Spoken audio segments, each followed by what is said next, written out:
have good people around you, but also just be vulnerable, because if they are good people, it's a Simon Sinek quote, like sometimes if I'm in the mud, I don't want you to basically pull me out of it. I want you to sit in there with me. Just be there with me, yeah. Yeah, and then when the time's right, we'll get out of it together.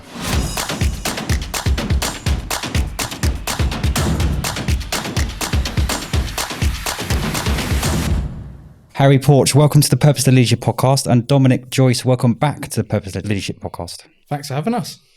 Yeah, and thanks for having me back. So Harry, you're a client of mine. And I think you said on the journey here, this should be quite an interesting discussion, because there's kind of 10 years between yourself and Dom and 10 years between myself and Dom. So we've got 3 generations of recruiters here, right? Yeah, we've got the email, the post and the fax recruiters. I'd already told him about that one. I want to delve into that in terms of where we all think recruitment has changed and where it hasn't changed. But as a 25-year-old CEO of a recruitment business, paint us a picture of your life, mate, since kind of school to where you've ended up now. Yeah, so I left school, didn't really know what I wanted to do. I think that's probably the most common thing you hear from recruitment. Anyone that works in recruitment, did a 3-month PR intern. Didn't like going to London all the time, even though we're in London now. Came back and speaking to someone in the bar, friend of mine, he was like, oh, this is what I do. I just sit and talk to people all day. So I love talking to people. I can't shut up half the time. So he was like, oh, why don't you meet my MD? So went in there, did about 18 months, 19 months with them. And then the opportunity came up along to set up.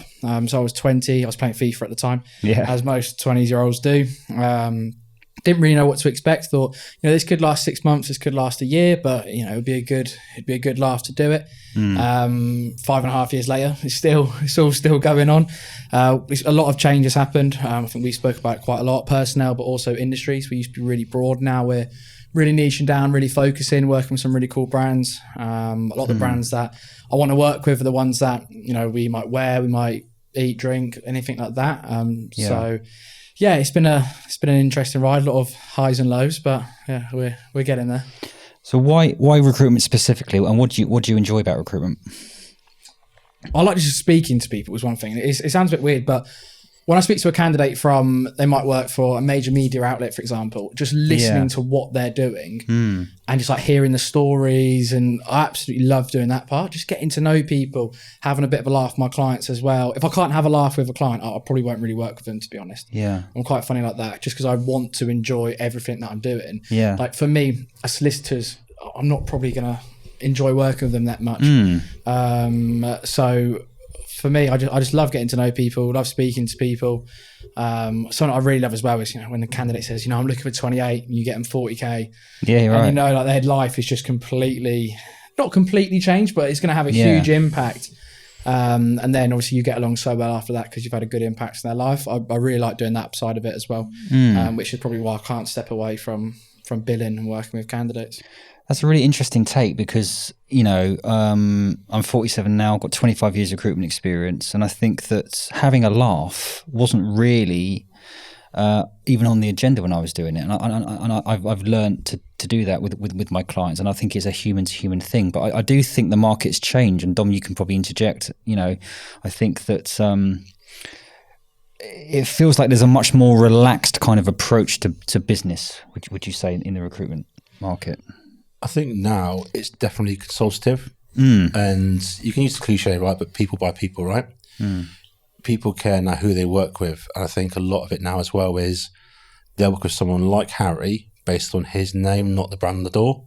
So like people want to work with Harry, not HM Staffing. So I think a lot of it is personal branding now. Yeah. Definitely plays a massive impact into who people work with and why. Yeah, you need to have still obviously the portfolio of clients or the candidate base, right? But ultimately I think it's a lot of it is down to how you form, maintain and establish relationships, not just obviously for the interim but also for the long term. Yeah, I think we can learn a lot from that kind of approach, because I always tell my clients or the consultants that work in those businesses not to put the client on the pedestal too much. And I think where recruitment consultants go wrong, they see the client as this mystical being who's superior than them. Ultimately, they're just human beings, right?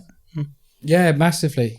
I think what changed with me with that though is when I became a decision maker and people were trying to sell to me. Right. So then actually seeing the other side of it, that that helped me a lot with that. But I do agree, everyone puts this client on like the holy grail of everything, but realistically their business is probably a similar size. Or I mean, isn't it one of those where even if it's a client, right, and ultimately they pay our bills, but if it's difficult to communicate with them, more often than not, it's difficult to do business with them, right? So do you base your decisions on the clients and the people you hire on obviously skill set, and you qualify the client, but it's how you get on with these people as well, right? Yeah, massively. Every client can be a candidate as well, just like every candidate can be a client. I've got a lot of clients that were candidates, and I've got a lot of candidates that were clients. So you shouldn't put them on the pedestal at all, just because one thing can happen. They become a candidate. Next thing they can be a client. So if you're treating everyone exactly the same, giving them all the same service. So talk to us. I've been in your business sort of a few months now, and you've managed to secure some big, well-known clients, as you said. What sort of techniques, or how have you? I know you kind of touched on it, but how have you done that, and how do you intend to do that moving forward, do you think? I think one is just constantly speaking to candidates.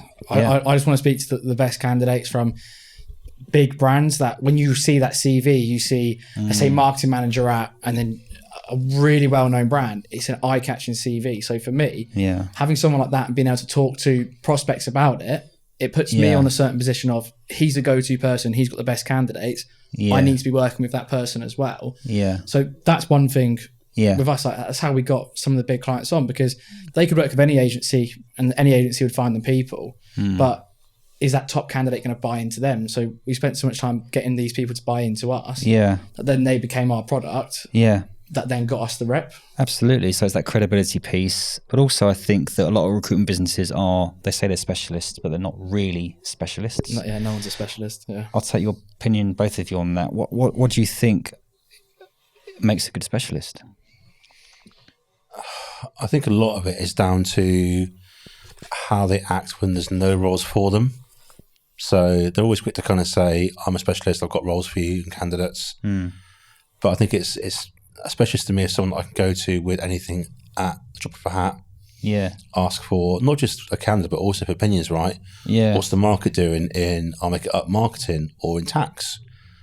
A specialist is someone who kind of is dedicated to their craft, may have obviously had a lot of exposure to it with clients. So that's to me what a specialist is someone also that I guess almost doesn't tell you they're a specialist, but it's almost that assurance that they know what they do, like an SME. Yeah, but when someone says to me, I'm a financial services specialist, and you get under the bonnet and they're doing FS in Europe, for example, I mean, that's very wide, isn't it? Yeah, and I think it's specialist of what FS, but then, yourself, right? There's then things like FP&A, there's tax, there's... So it's a case of specialist of what? Because I think it's battered around too much to serve a specialist, right? I think so. I think as Harry's touched on there, is being real subject matter experts and having that inch wide, mile deep approach. Because I mean, when the market's difficult, we tend to kind of scrabble around and go everywhere. And I think the people that are going to do well in this market are the ones that persevere and have that kind of mentality where they're immersed in the projects and the clients, and they are sticking to their guns. It's sometimes when the market's difficult, let's go over here, let's go over there. And I think that's where people go wrong. Yeah, I think when I think of specialist, especially in HM, the one person I always think of is Aidan. And why I think of Aidan, anyone doesn't know Aidan, he does the SEO recruitment at HM. He worked in SEO for an SEO agency, then went into SEO recruitment. So someone that could have 10 years experience in SEO recruitment, he will know more than them. He's actually done the trade. So for me, when I see a specialist, that's the kind of stuff that I'd identify. If someone's just worked, let's say, even myself, like marketing, 5 years, 7 years recruitment experience, there's so much that I don't know that someone that's worked in it for 18 months will know a lot more than me. So I think actually becoming a specialist I look at some like the finance recruiters that were accountants that gone into recruitment. Then I'm there like, you're a finance specialist, but are you a recruitment specialist? That's the big thing. Yeah, no, absolutely. So we touched on kind of the mindset and the human nature of it. Building relationships, and we've also said about the specialist. What else do we think makes a successful recruitment consultant and a successful recruitment business? I guess from the point of view of an internal stakeholder now, I think I look for the added value from that consultant, right? Because as a head of TA, I'd probably get over the course of a week, this is no exaggeration, 20, 30 I bet. emails, and it's always the same. It's literally going in for the kill in the first email. Seriously, Can we put a meeting in? Can we have a call? It's like on the first day, you just try and put your tongue down my throat, like basically just ease it in, right? It is though, isn't it? Like you're literally, hey. Don't look at me when you're talking about tongues down Joe's pros. Didn't take long, boys, did it? It's literally, what, 5 minutes are already in the gutter? No, I think it's about, isn't it? When what you literally just, oh yeah, let's have a call. Why? Like, what's the purpose of the call? So you're going to sit there and try and tell me again how you're a specialist, rather than, hey Dom, I've just seen the new cost reports come out there, or this report. Don't send salary guides, because literally they're about as useful as a trapdoor on a canoe. But just give me something different that is going to basically educate me as a stakeholder. Yeah. Salary guides as well. Like, we get loads of sales emails. Well, we can do a salary guide for you. And they're like, but it doesn't matter, because if you want to hire the best social media manager, well, we'll go find you the best social media managers and we'll tell you what they want. Because that's the only way that, when it comes to salary benchmarking, it's okay, but what does my dream person want? Yeah, be the 1%. Be that 1% that doesn't sit there in the first email and say, let's book in a meeting. Do you have time for a coffee? That's how you'll stand out. Yeah, I think also business development, right? I mean, I'm pleased that the market's dropped only because in the instance that business development has to come back now, it's making a renaissance. So people are consultants are kind of forced to actually build bloody relationships and stop hiding behind the automation and email, which is great. But I think that if you ask me, the one most important thing it takes to be successful is the ability to build relationships. Any way you can build relationships is have conversations, and it doesn't have to be you specking in a candidate. It doesn't have to be you trying to get a meeting. As you say, you can have a conversation about the sector or the industry or a blog or something that someone's seen, and it's just chill out, have a conversation. It's a hiring manager. Just have a conversation, right? Yeah, like I get along with loads of talent people that I don't work with, Dom being one of them. Yeah, I speak to Dom most days now, and I don't even know how we met. LinkedIn, I know that for a fact. I think it was, I came to interview at BBO Recruitment because I just left my job. I think you were there. A young 18-year-old Harry literally, there. They were still wet behind the ears, and I wasn't too far behind you. But I think, because I met the people there, it didn't work out. And then I think you were like, I saw you in the interview. I like your content. Years later, you still like it. And then, I don't think I ever said that. No, you probably didn't. That's my own gratification. 100%. No, you didn't. But I think that's when we kind of knew each other from Henley, BBO, and then just obviously think you stay in touch, right? I don't think I've ever said I liked your content. Yeah, but even to this day, man, nothing, not one bit of praise. But no, I think it was. Isn't it weird that, like in like LinkedIn, right? Like us as well. Yeah. You certainly meet people, and I think we've never had to you've never sold to me, and vice versa, and you've never sold to me, Harry. You just meet people that you share the same code of ethics, the same morals, the same beliefs, and you just gravitate towards them, and you want to either work with them, collaborate with them, be in their space. And that is, again, even just agency-wise, how you form strong partnerships. Yeah, no, absolutely. What's easiest, talent acquisition in-house or being a recruitment consultant? In-house? What? That's not even a question. Go on. 100%.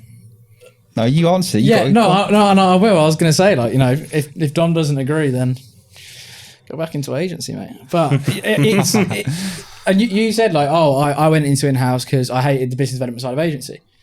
I think the agency side is you've got to do the whole 360 side of it. You've got to get the client, get the candidate, where in-house you are just getting the candidate. And I know in-house will say, but I've got to deal with internal stakeholders. So does the agency. We've still got to deal with all that side of it as well. I think, I don't agree with the in-house people have failed agency recruiters. I don't agree with that. Is one thing I will say. I think it's a very different skill set, 100%. I don't think you can really compare them, but if you had to, I would say agency is harder. Interesting. Your view? I think it's whatever your hunger is, right? Let's face it. You can make enough money to choke a donkey in agency recruitment, right? You can pay off your mortgage in 20 years, right? In agency recruitment, you're good at what you do, right? You can do. Like, look at yourself, right? Yeah. You earn like millions doing it. So in agency recruitment, if you're good at what you do, the financial reward is there, right? I went in-house because I had a daughter. I wanted a better quality of work-life balance. And again, not saying that every agency will make you work 8 till 8, but in-house has its own complexities. Yeah. Agency, if you can't fill the role because you can't find candidates, that's fine, you move on. In-house, you've got people at your desk saying, what's going on the role here? You also have internal politics. You then have a lot of stakeholder management. And of course, you manage in where I'm now, a lot of stakeholders with a lot of requirements, a lot of education, because of course you try and educate externally as an agency, but ultimately it's not really, whereas here it's behaviours. You have to basically almost kind of shepherd and guide people on that process, like putting into places where new ways of working, how we attract people. So agency is still tough, and I tip my cap to anyone who does it and does it well, because I did it for 4 years and earned good money, but ultimately, my strengths lie in internal. Spoken like a true politician there. Didn't answer the question. So if someone was a really good talent acquisition person, would you not hire them then, Harry? No, not necessarily at all. Okay. It completely depends on the person. Yeah. I think that's for us completely. We've Yeah. interviewed people that, probably would be the most amazing billers, but I might not have liked them, or I didn't like a certain thing they said or how they do things. So for us, it's always down to the people. We get loads of messages from recruiters, internal. It depends on if we're hiring to, and if I buy into them. Yeah. So going back to what you said earlier about you love the thrill of speaking to candidates and clients and being in the nitty-gritty of recruitment, hypothetically in a couple of years' time when, you've got 20, 30 people and there's less of a need to do that. How obviously you're a young CEO. How do you feel you're going to cope with the transition of, different types of leadership? I don't know yet. It's definitely an interesting point. Like, will I really be leading more like the internal recruitment, like talent acquisition, bringing people in? I love the whole side of actually developing people as well. Sam, prime example. Love Sam. I think you've met Sam actually. We all love Sam here. Yeah, met a lot of staff, mate. Yeah, except Aidan actually. But I love that side of it as well. Like seeing his billings grow, seeing him mature. Even like certain things that he would used to say, stopping himself, even like little things like that. I love that side of it as well. I think there's certain clients that I'd always still work with. If like one of my favorite clients now was like, I still need a social media manager, and it was 10 years and we had even 200 people, I'd be like, go on then, let me have a go, like see if I've still got it, kind of thing. I don't think I'd ever fully step away from it. I think if it got to the point where there was so much management involved, I'd bring someone in that was very good at that side of it. In terms of 180, 270 and 360, let's talk about that. Let's talk about, because I think there's a massive shift more towards now kind of a 180 delivery sourcing model, and I've got my views on that, but what do we think about that? It's interesting. We were literally just speaking about it, weren't we? With Gary and Dan from Hire Genius. Obviously both really, really successful and everything. And it's interesting to hear what they had to say about it as well, because they were saying, if you've got 180s and you've got the resourcer then wants to get involved in business development, they might leave because of that opportunity, and actually retaining's really hard. I'm not a big fan of it personally. Okay. We've had 180 in the business, and when times get tough, they're sort of the people that they're like, okay, well, what can I do? Like, have you got a job for me to work? Instead of the people that are actually going to go out and bring the business on. I personally always just prefer the 360 side of it. We've never brought in another person that has just been doing that. I think there's fewer good 360 people around, but it doesn't mean that you still can't have that model. But I think if you're going to have a 180 model, it is about communication, isn't it? The information that's passed from the sourcing team to the delivery team or whatever has to be. I think if one person fails on that, the whole thing can fail. I think personally think that it's a more complex model. What do you think, Dom? So I've worked in MSP RPO, so which is the 180 side of it. So that was for HSBC, for Alexander Mann, and then Corn Ferry with Ericsson. Oh, okay, right. So I think it's tough, again, depending, because again, you have to wear so many hats. You have to think, of course, of your employer, but also your client that you're working for. It depends, again, obviously, on the actual volume of work, right? Like you said there, if it's continual. I think it's also about progressional. Do they want to do it the rest of their life, or do they want to have that path from 180 to 270, 360, or are they almost kind of like getting themselves scoped up to move in-house, right? So they can then say, well, I've done the delivery role. That's the highest part, is obviously is delivering the candidates. And whilst I've never done the BD side of it, I have. So I think it's down to understanding the actual intentions and morals and the actual long-term goals of that person. It's down to us as business leaders, right? Where do we put them in the business? So having been on both sides of the fence, what pisses you off about recruitment consultants generally? We've not got long enough, man. Exactly. This podcast, we've got not got long. I think it's, like I said earlier, the desire to kind of get the deal done in the first instance. I think as well, it is, you remember the really good ones, right? And you always work with them and go back to them. And the ones that aren't, you just forget about them. And I think it's not often the recruitment consultants, right? It's the companies that let them down, because given the right training, the right support model, L&D function, anyone with the right mindset can be a good recruiter. Yeah. But it's also, as a recruiter, what are your intentions for it, right? You can still want to earn money and be a decent, ethical person. Or, like when someone I've been to in the past is like, why do you want to work in recruitment? To help people. Wrong job, go and be a carer. Like, it's honest as it is, right? Because it's the wrong job to help people. Like, I say I want to identify a company's problem and fix a solution with another function, right? As in people to people. So, I guess people that have their eye on the prize of money and not the ethics or the long-term goal, a good recruiter will look at, I guess, business partnering. Yeah. And that's a very, very internal term, right? But it shouldn't be. It's an external term, right? You business partner with your stakeholders, like you've got your stakeholders. Yeah. They trust you. And long term, it's just don't be a dickhead. It's as blunt as it, but just be a decent person.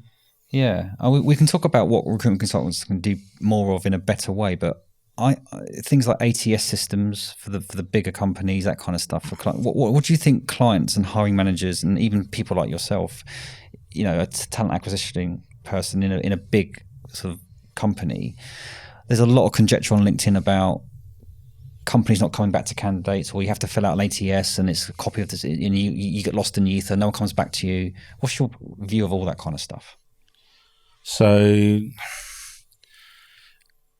the ATS is one, again, it's always contentious, right? It's always going to have someone putting a post about it on LinkedIn. In theory, you should get back the effort that you put into apply, i.e. if you go onto somewhere and it's like workable, lever, it's one click you apply, you're going to get an interview, then do with the rejection email, it's automated, right? Yeah. Some don't give you the automated response, right? And I think it's lazy to kind of say, if you don't hear from us in 2 weeks, assume you're rejected. That's just scumbag behavior. Yeah. But I think companies need to invest a lot more into ATS and Gen AI, any kind of feature to basically improve that candidate experience, because I think we all discussed the same thing, right? The candidate experience starts from the day they apply, not the day they're hired. So people don't invest enough time and money into their ATS, because ultimately that is the vessel, as cliche, that carries the candidate through the journey from how they see the role, how they see the company, the ease to apply to it, right? Who else has been there that's on this sofa now, but also listening, where you've gone to a role to apply at a company, you found it a cumbersome process to apply, Workday, not mentioning names, and you then just basically thought, no, it's not worth it. So easiest route to placement for recruiters, right, but easiest route to application for candidates. What do you think?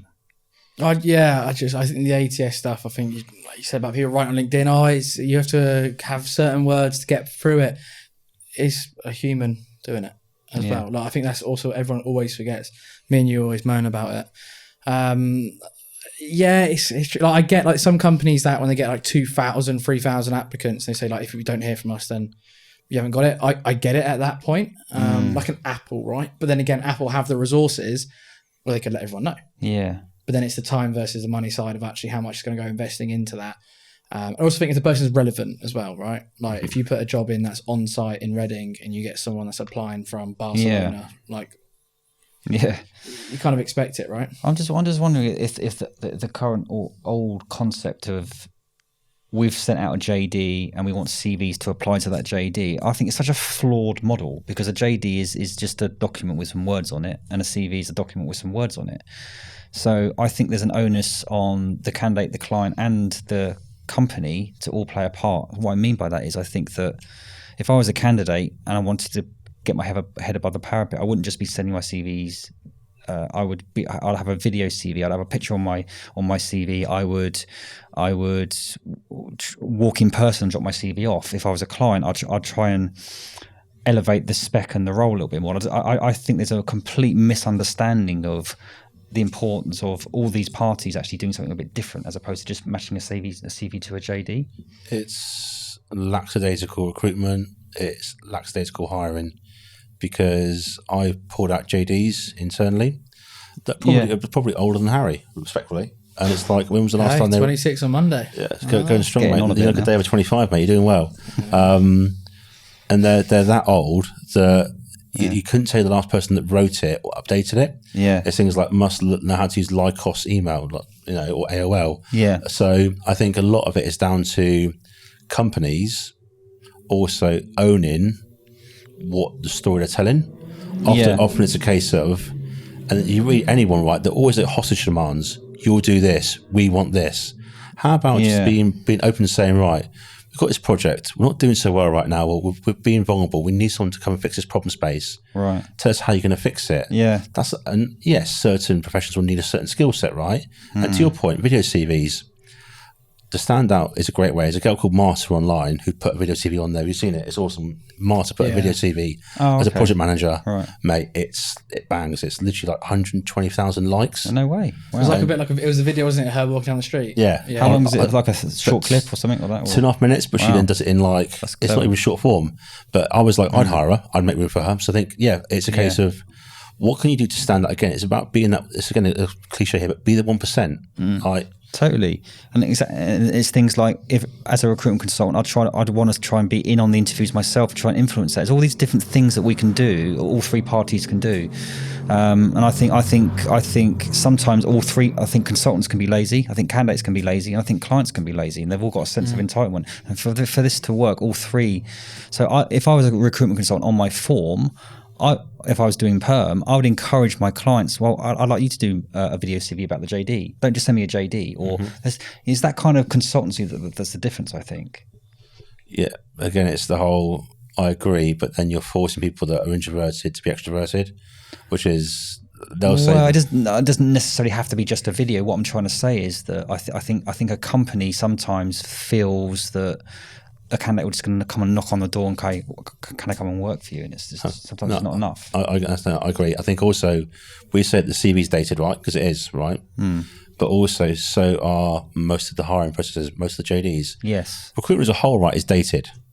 And will NI make it less dated?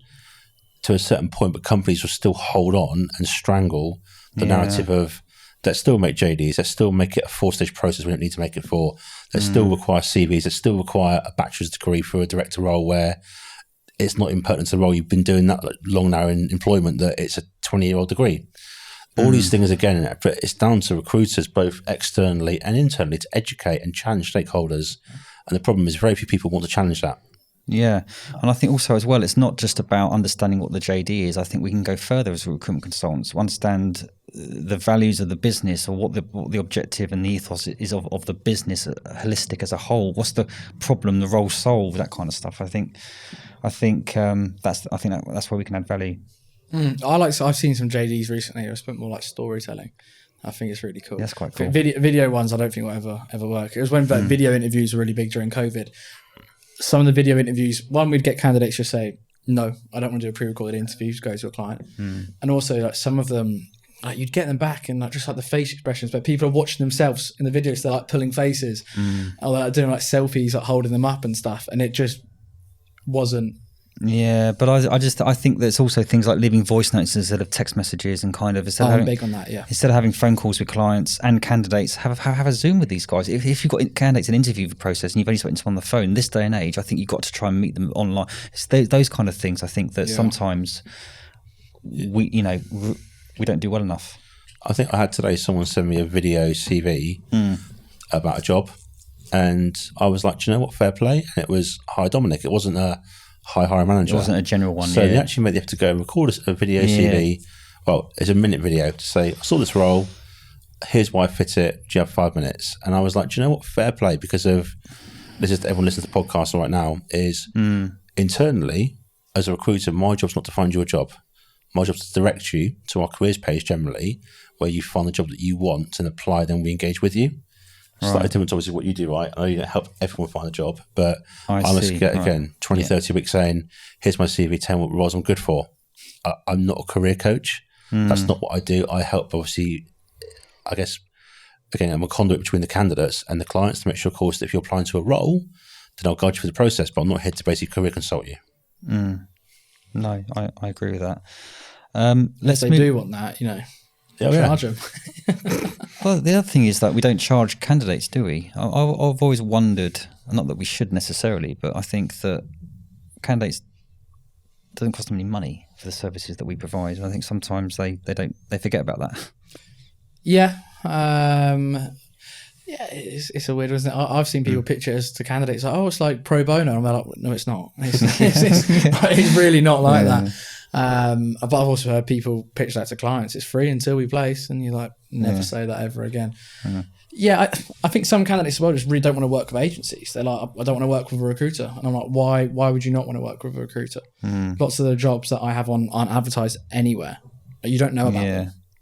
Yeah. And also with that as well, if I put a job to you to advertise for me, Harry, I could tell you the salary of my job, and you tell the public the salary.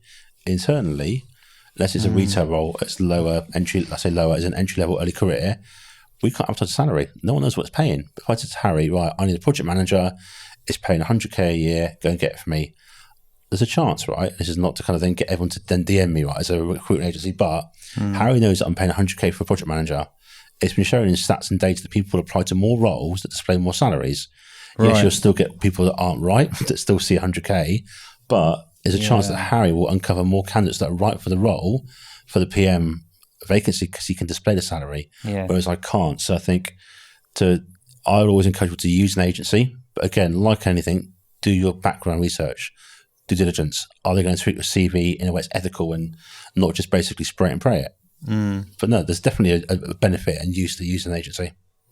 And just from both your point of views, I should say, what makes a good CV? What makes a good JD? CV wise, I really like a CV that's just really straightforward. It's got the time they were employed, so it's got like Jan 2022 to present. Yeah. Job title, company, and just 10 bullet points. This is what I do. These are my key things. Right. So simple to read that. A recruiter looks at a CV, it was for like 3 seconds or something. Give or take, yeah. Yeah. So like when you click it, I want to see where you are now, what job you're doing, and I'll quickly be able to scan it, and I can be like, right, perfect. Education, okay, put it towards the bottom. The most important thing is your last role. I want that really clear. Yeah. Like some of the CVs I get in marketing are interesting. Okay. And I get it because they want to get across their creative side and stuff like that. But I want it just clear. I want it really simple. Job description as well. I want to see both sides. What's the candidate going to get from this? Not just we want, good. but I'll pay you this. I like so that. I want it 2 ways, and I want the CV just clear. That's a really good point about the JD as well. I think some JDs, Dom, it's about, we want 5 years experience, you want this, but there's no reason for the candidate to even apply, right? Yeah, you might as well call a JD a wanted letter. Like, we want this, we want that. Yeah. And it's always so passive aggressive, right? And you're talking about storytelling. Tell me a story about the company. Yeah. About this journey you're on, this role itself and this team. What's the team doing right now? Why we need someone like you? What are the nice to haves? What don't we care about? Because it's always about what we want. Yeah. A good news story is, I don't care that you've not used this software. We can teach you it. That for a candidate feels really, really like welcoming and actually lighthearted. And actually as well, things like putting the benefits, like we top load our benefits and our salaries at the top of the page to get buy-in. Yeah. CV wise, look, it's subjective, right? Personal opinion.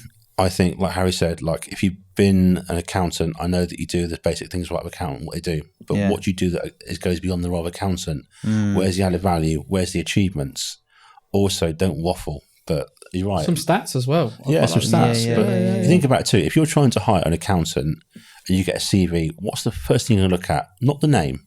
Not the degree. What was their last job title, right? 100%. So if you can apply to accountant role, you currently work at Morrison's Fish Counter right now, that's a 2-second CV screen there. Accountant vacancy, Morrison's Fish Counter, reject. Yeah. As long as it's obviously not just like a quick stopgap and it was like, but you know what I mean? And you'll know from the career history straight away whether you're invested or not. So make sure that's clear and concise.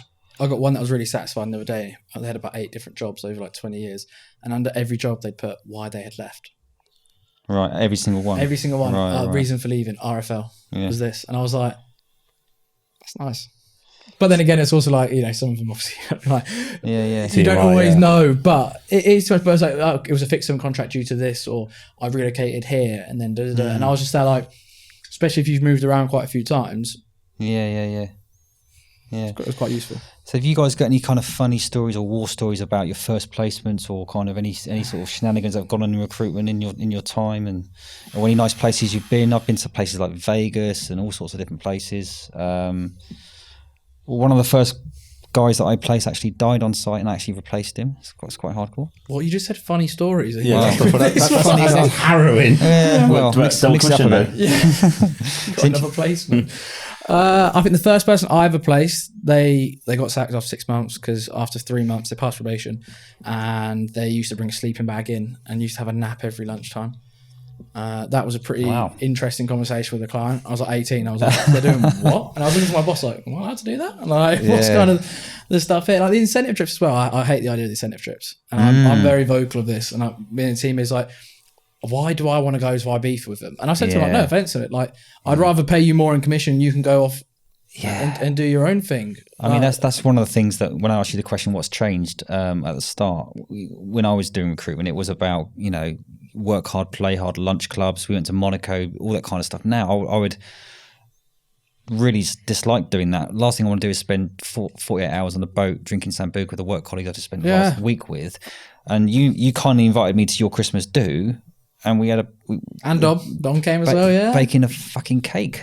That was cool. So that was a good laugh though. I enjoyed that. That was, in my opinion, that's what a work social incentive, anything like that should be. Yeah. Not something drinking related or abroad, because not everyone wants to do that. Let's say if it was an Ibiza and someone's in a relationship, they might not want to go because of that. But when we did a mock Great British Bake Off and everyone was in pairs and they were baking cakes, and then you went for some drinks after. My cake was the best, I reckon. My cake wasn't. I'll tell you whose wasn't the best, Lewis's.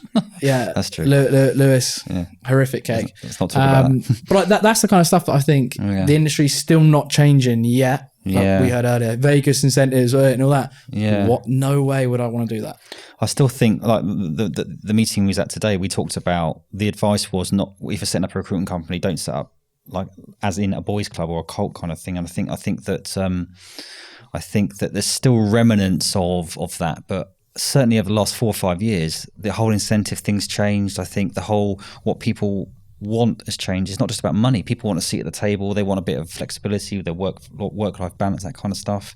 I think it's changed quite a lot. I saw there's this one guy on LinkedIn. I'm not going to say his name, but that's because I've forgotten his name. Right. He, Essex-based, only hires girls. And he'll go to Ibiza and Marbella as his 2 incentive trips. And there's always a photo of him with all of them around him. And I just think that is a terrible and he look thinks on the he's industry. King Kong basically, probably. It's horrific, yeah. But like that's the kind of things I think is wrong with the industry. I agree. But it's all like the people in, and it's just constantly just promoting the idea of let's go out and get drunk, let's go that. Okay, well, what about actual like the health side about it? What about actually giving people flexibility, let them go to the gym? These kind of things. Yeah. So creating that right culture, right? Because it's always a difficult one between the balance of giving your people autonomy, making them feel part of the business, but ultimately, especially in this market, they need to be doing output on a weekly basis and KPIs. So how do you get that balance in your business, Harry? There's a lot of autonomy, and it's the first thing I say on first stage interview. Tell them all about us, like the story, and there's a lot of autonomy. It doesn't suit everyone, and I'll tell you why it won't. We have weekly one-to-ones. And that's just like the main bit. There's like no micromanagement. It's just weekly catch-ups, wins in the last week. You know, where are you at these roles? Okay, how do we get you? Okay, let's say you're bidding 15 grand a month. Where do you want to be at the end of the year? I want to be 25 grand. Okay, so we need to get an extra percentage. So the output that we're doing, we need to add a little bit, and we'll do it gradually. We won't say, right, you need to do 30 more spec outs a week, because that's a big change. But if we can gradually keep getting you up there, I think that's quite key with it. Yeah, it's explaining to them, getting to understand what a good week constitutes. What does it mean? If you do this on a weekly basis, the stats and the data will prove that you will do X number of deals. Yeah, 100%. If you're getting, we normally do like a 1-4-2, which I know you know about. So like one new job on, 4 CVs out, 2 interviews. And I'm like, if you say to the team, like, if you do that, you get 4 new jobs on a month, you're getting 8 interviews, and you're getting 16 CVs out. So was that 16, 18? Maths was gone then. I think I was right. But during that, if you're having, all that stuff happening, the likelihood you're doing 2 deals. Yeah. Minimum. Yeah. You're probably doing your target. Yeah. So it's just, and then when they're doing well, okay, let's do 2, 8, 4. Let's just keep upping it. I think that's why people fall out of recruitment as well, is they don't know how to get to that next point. They get really stagnant and like, let's say 10 grand a month, and they think, how can I get to the next level? And there's no one there helping them, showing them, okay, this is what you can do. This is how you do it. And I think it's about having a mentality that business development isn't a mystical being. Business development is a mainstay, and everything you're doing should you have to have the mindset of, what can I get from this call? Can I get a mobile number? Can I ask another question? Kind of like, rather than I'm going to do some BD now and that's it. I'm not going to. I think it's having that mindset, even with candidates and clients. I think someone said today that he asked his extra question, opened up this other account, and then pays 150 contractors in there. It's just, I think a lot of recruitment is process, but a lot of it is mindset as well, right? Yeah, I think it's changed, because you think of BD, you think cold calls. That's the only thing everyone thinks of. But sending voice notes, sending little videos. Yeah, right. We sent some cupcakes to people the other week. Yeah. Then the company that sent us them originally then sent you some as well to get a meeting booked in. But we just tried different things as well, like sending someone cupcakes and then giving them a call. That call's not cold anymore. That call is them actually saying thank you to you, and it's changing. I'm constantly asking things for. They're saying thanks to me now. If I say about a meeting, they're gonna be a bit more. Oh yeah, okay, let's have one. Yeah. So I think the whole industry, when they say BD, everyone just thinks like, getting told to piss off, cold calling. But as I said to Sam today, so I run this workshop for you, didn't I, today? And I said to terrible workshop. Oh, thank you, mate. I wasn't even as good as that. I took the dog on a walk halfway through. About even when you're commenting on people's posts on LinkedIn, that's a form of business development. Yeah, 100%. I think people forget that it's not just cold calls, and that's why some agencies like your BD output needs to be 50 cold calls a day. Okay, why not 30 calls? Yeah, send 10 voice notes, get 5 spec outs a day, because that's just you become the go-to person. If I'm constantly sending out 5 social media managers, and so let's say someone in 2 months' time, they're like, I need to get a social media manager and we're going to use an agency. Oh, who's that person that was constantly sending me social media managers? Yeah, no, absolutely. So let's talk about LinkedIn, guys. Oh, God, here we go. I don't want to call you either of us or any of us influencers, because then we don't like that term. But we've all got a reasonable following on there. For me, LinkedIn has enabled me to make so many friends, build some great businesses, and get some great clients. What do you guys think about the LinkedIn landscape at the moment? What's good about it? What's not so good about it, would you say? I technically met my girlfriend through LinkedIn, so I can't really talk. Technically. What do you mean technically? What does that mean? I met someone who me and him became mates, and I went on a night out with him, and then I met her on that night out. Okay. So technically. That's a good thing, right? I like the way he mentioned his girlfriend first. It's good. He knows what he's doing. I'm smart. She's not going to watch this. What? You think she hears my voice enough? I'm not going to watch this. I think LinkedIn's a funny one. I like it. I hate it at the same time. I spend so much time on it, on finding people. I think there's a bunch of weirdos on there. Not you, don't worry. Yeah. But like that was to Dom. Anyone who's listening, it wasn't to me. Yeah, it's just. People are weird on there in the sense of like, I've done posts before and I've put a photo up there and I just get some absolute knob in the comments like, what photo's relevant? I'm like, you haven't even got a photo on there. Like, why are you? I think a lot of people deflect. It's great, but I mean, sometimes I feel like I've personally been almost addicted to it, and I've kind of learnt my lesson now. When I get to that stage now, I love backing away for a couple of days because it can be quite detrimental, I think, as well as it being great as well, right? Yeah, I think you kind of get immersed in that. It's that kind of, I would say vanity metrics, but it's also that acceptance or that gratification of what you do and what you put out there is actually helping people. So let's face it, people use it for a number of reasons. Some use it to kind of get new clients, to educate people, to build their personal brand, to highlight vacancies. And I think it's about just be kind. If a post is not to your liking, move on. Because actually, ironically, if you comment on someone's post saying, that's crap, guess what? Now you should have your network. So thank you for then just basically. I always say if someone's being rude to me, I just go, thank you for your rude comment. But now I just noticed you've got 20,000 followers. Guess what? Now they also want to post. Thank you. I just think it's a very fickle marketplace. And what I mean by that is in terms of like, you can get immersed in it. You can get, like, you did a great post today. Well, you did a post that got 3,000 or 4,000 likes, and it was a simple thing. And it's very easy not to fall into the trap of everyone loves me, and then like, but next week you'll be chip paper. What I mean by that is I did a post that got 20 million views, didn't get any business from it, but I went through a stage where I was posting twice a day. And then I didn't post for a couple of days, and I said, "Oh my God, what's my audience going to think?" And I said, "Mate, you're not that fucking important. Right? You've had 2 days off, so what?" I think sometimes it can be, we fall into that trap, right? Yeah, I mean, I moved house 2 weeks back as well, and I took off from Tuesday to Sunday, and you know what? It was almost like a detox and a refresh. And actually, from that, like today's post, I literally wrote that. And I'll be honest with you, I wrote it on the toilet. I don't know, mighty boys, right? Sometimes I'll sit there and carefully create content. That You're a top voice now, mate. You said that, mate, not me. I was going to say it, but you pulled it out now. But yeah, first time in forever. I thought I'd get there first. I know. I was trying to just hold it back, but yeah. No, I think a lot of it as well is just LinkedIn, like you, has given me some great opportunities. I've been to New York with it. I've been to what was that for? Talent Connect. So, right. And just as a little plug here, I'm also speaking at Talent Connect UK. End of this month as well. And then I went to San Diego with LinkedIn, and I'm going to Arizona with LinkedIn end of October time as well. Nice. So I think, look, you and I, we've all seen here, right, that we can literally, it's a vessel, it's a free platform within reason to what you use it for. Yeah. But using the right way and given the right dedication and care to your craft, it can build you. Like, I wouldn't be where I am now, 100%. If LinkedIn didn't exist, I would not be ahead of talent right now. See, on that point, I interject there, but I was thinking last night, I actually texted you, didn't I? LinkedIn went down last night for about 15, 20 minutes, and I had a mini panic attack, and I didn't. You thought you got banned because you said. What did you do in that 15 minutes? Thing is, anyone who was panicking there, right, about it going down would have thinking, I must have said something to somebody or posted something to get banned. I was like, no, I'm good. You were like, oh, we've been banned. I'm like, what have you said, Chris? But yeah, I know. But the issue is, isn't it? But what if? I know it's unlikely, but if they shut up shop, what the fuck would we do then? If I wasn't in recruitment, I would deactivate my account and I would not care.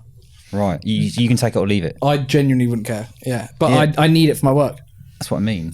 Are we too reliant on it? If I retired tomorrow, you'd walk away from it. I would not care. Well, that's good. Because I think some people like... Last photo would be a selfie, middle finger up. Just like, peace out. Drop the mic. Right. Yeah. Well, I think personally that's a very healthy relationship to have with it. Yeah. We used to do a lot more on the video content when we did, and it was like reacting to mean tweets. I used to care more then because we put so much effort into. Yeah. Like you even came down. We did one, the Reddit reacts. They were funny. They were great. It was good. And it would just be like the harshest tweets about recruiters. Us just laughing, just punching each other, laughing about it. If they did bad, I'd care because that took a lot of time and effort. Like it would take like 4 hours someone finding the tweets, then it would take 2 hours filming, and it would take the editors however long editing, and then it would take like 3 hours to post it because it was so long. At that point, when that did the last one did like 40 likes, I was like, I hate it. I think it's, isn't it? It's the ROI that you put into your content business. Yeah. You've been there, right? We've been there. We put a post out, you're like, that post is going to bang. And then you're like, 20 likes. Oh, mate, that happened to me today. I thought I did a really good one. It's me with the earrings, a bit weird, but it got like 30 likes. I thought it would be a banger. Have you guys ever had backlash? Because I had one the other month. I'm very careful what I post. And the problem is I've got to be careful what I say to people. You own your own business. You own your own business. Yeah, right. I work for a business. Oh, I used to get trolled loads. I got less and less, but I used to get really bad. But I have to be careful what I say and how I respond to certain people because, of course, if I actually know, I called up someone the other day actually, and I basically, she was a career coach. I said to her, stop posting pole dance and stuff and start help actually educate people. And then someone at work saw it and didn't like it. So right, let's open up a little bit of a can of worms in a way, right? I've sorry, what? Oh, go on, carry on. Say that again. No, someone tried to comment on a post that of my colleagues, and she was a career coach and a CV writer. But just like, again, post opinion, if you can do that, share and help people. Yeah. Just get posting of herself pole dancing. Like, as in like the pictures. And I was like, I said to her, I miss your old content. You used to actually help people. Ah, right. And yeah, work saw it, didn't like it. So fair. But it was a case of, it wasn't, it was a case of you used to do good content. Yeah, right. So what made her choose to change tack like that? Do you know? I don't Business. You reckon? Okay. Different form of business, probably. Yeah, I think it's a case of, look, people out there running a business like yourself, it's plus the branding, right? And I think you're consistent in what you do in terms of how you tell a story, how you convey trouble over triumph and success. I think people relate to that, and that's why, of course, you do what you do. I think sometimes, I think it's some people do it for the shock and awe. Yeah, absolutely. And personal opinion, I think you just to be controversial to get a reaction, right?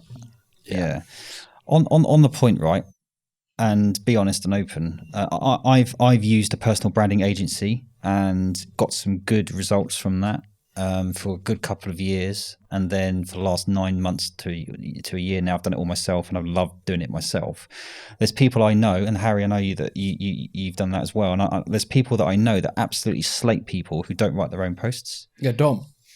Let's have a discussion about that. Go on. He doesn't either though. Chat GPT, whatever it's called. It's all coming out now. Come on.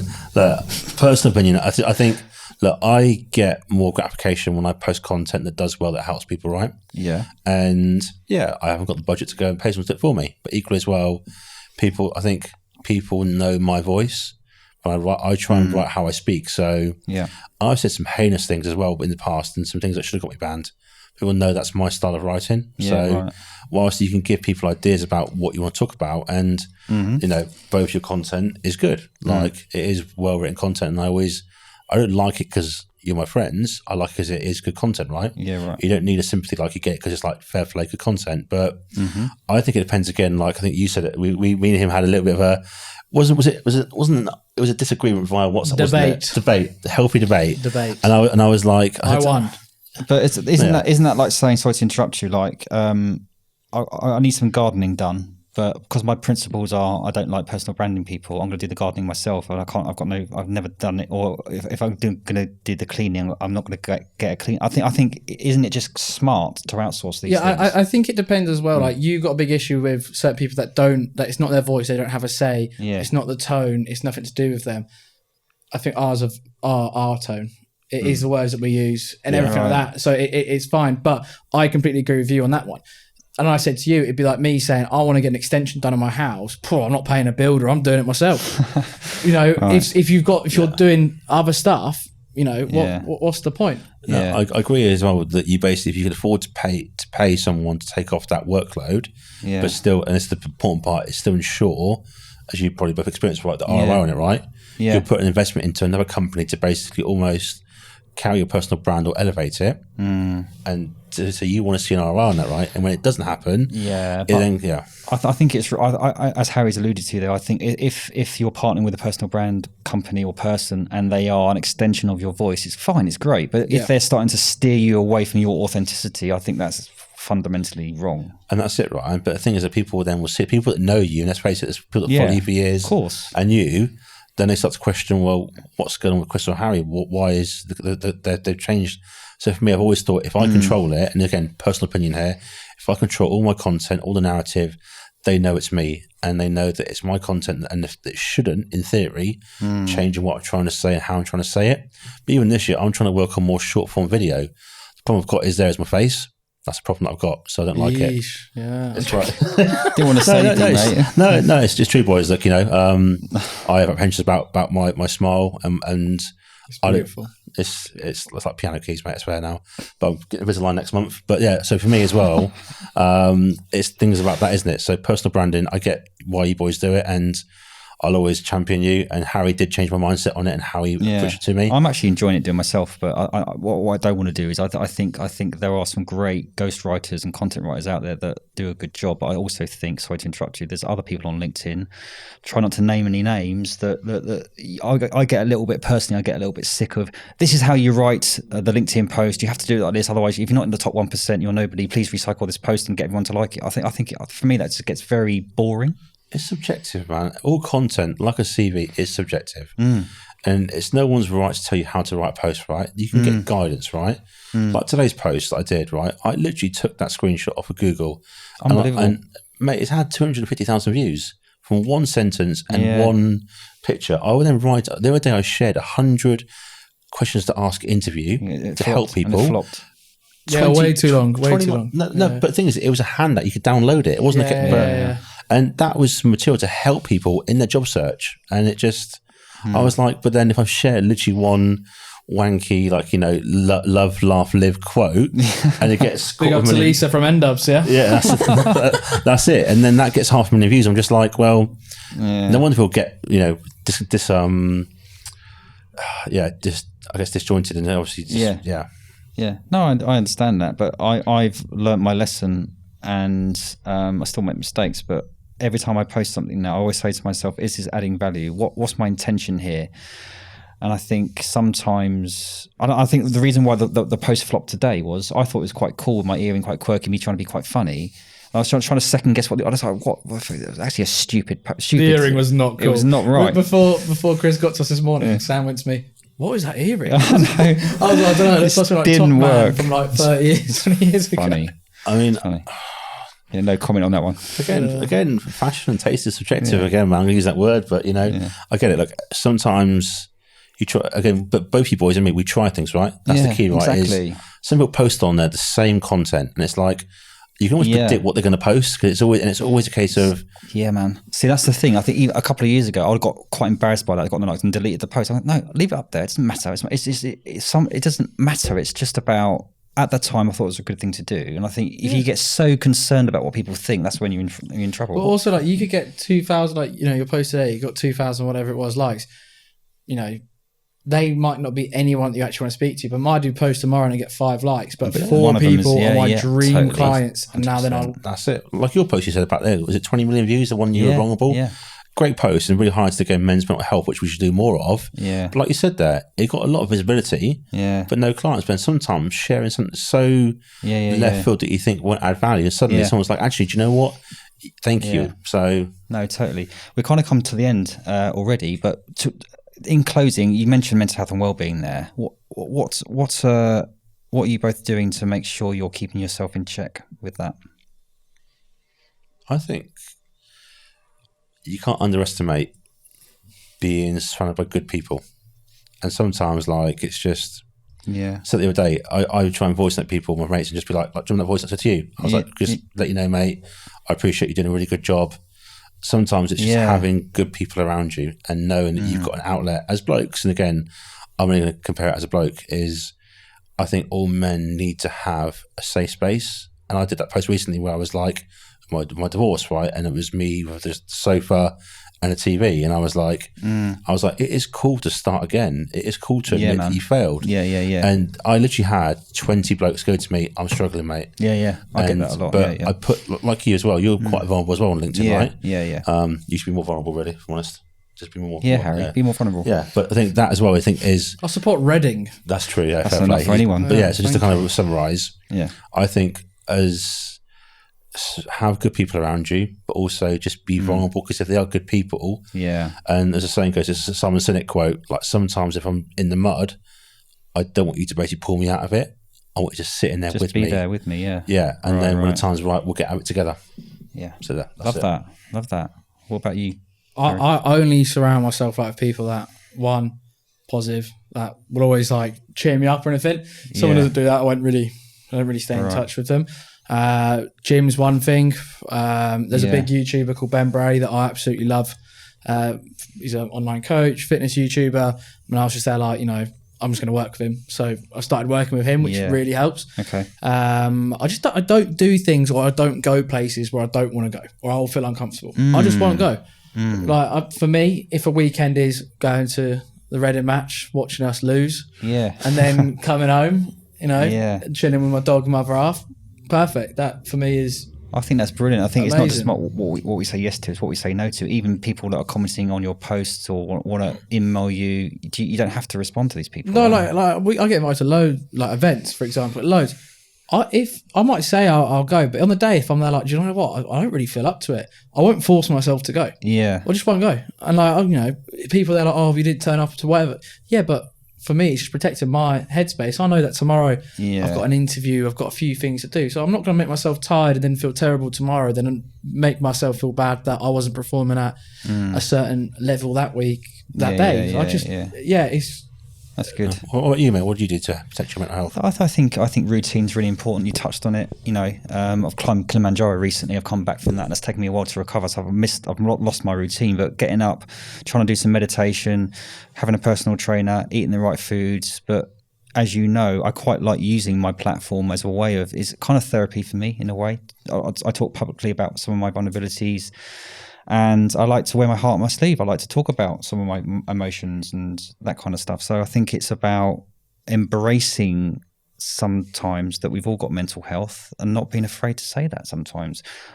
I'm getting older, I'm getting wiser, I'm getting better at managing my mental health. But sometimes I have bad days, and there's no shame in that, right? Yeah, concerts as well. Concerts. Oh, it's bloody country and western stuff you go for. Escape. Listen, that was unreal. That for me as well. That's when you're coming to it. If someone likes feeling down and they just go to a concert, yeah, but not a country and western one, mate. Yeah, but hey, go to what you want, right? I'm going to see Adele. She's hardly country and western, right? I don't really want to go. That's my rough. But okay. You know, that is an escape. Like my mate the other week, he was supposed to go with his mates. He was like, I'm having a bit of like a rough day. I went, why don't you go to the concert? And he went, got no one to go with. And I was like, so. Yeah, went on his own, and he was there like, best thing I've ever done. Yeah, I think it's really important, because I think sometimes we get so immersed in what we need to do, and just taking that time away can I think having something that you enjoy doing, like football manager for me. Yeah. Oh, man, I'll go play football manager for like 5 hours straight. Many hours lost to football manager. I won't move. I'm still losing hours. Mine says like on the thing, like, how many hours you've played, what level, like, you know, and it says they're like addiction. Right. Or it says they're like, you've got work to do. And mine's there like serious problem. Like, it's just a little bit, learn to take a break as well. Like when you're working, you know, sit on TikTok if you really want. No, absolutely. So I'll ask the question to both of you, but as a pretty young CEO, Harry, 25, soon to be 26. Was that pretty young, or was that pretty and young? Oh, mate, you don't need any more compliments, do you?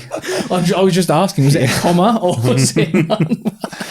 Kind of ruins the question now, but anyway, what advice would you give to kind of a young business owner trying to scale up a business?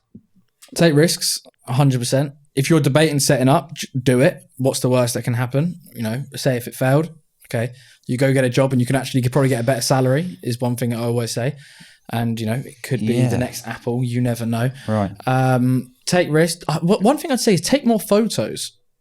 Like, and it's weird when I say that is though, like team events, or like if you're out, like, you know, say if me and Sam went out, like just getting a photo of like us on a client meeting, because I've got like, quite a lot of photos for the last 5.5 years, right? And I knew when we get a new office, I want to put loads of these photos up.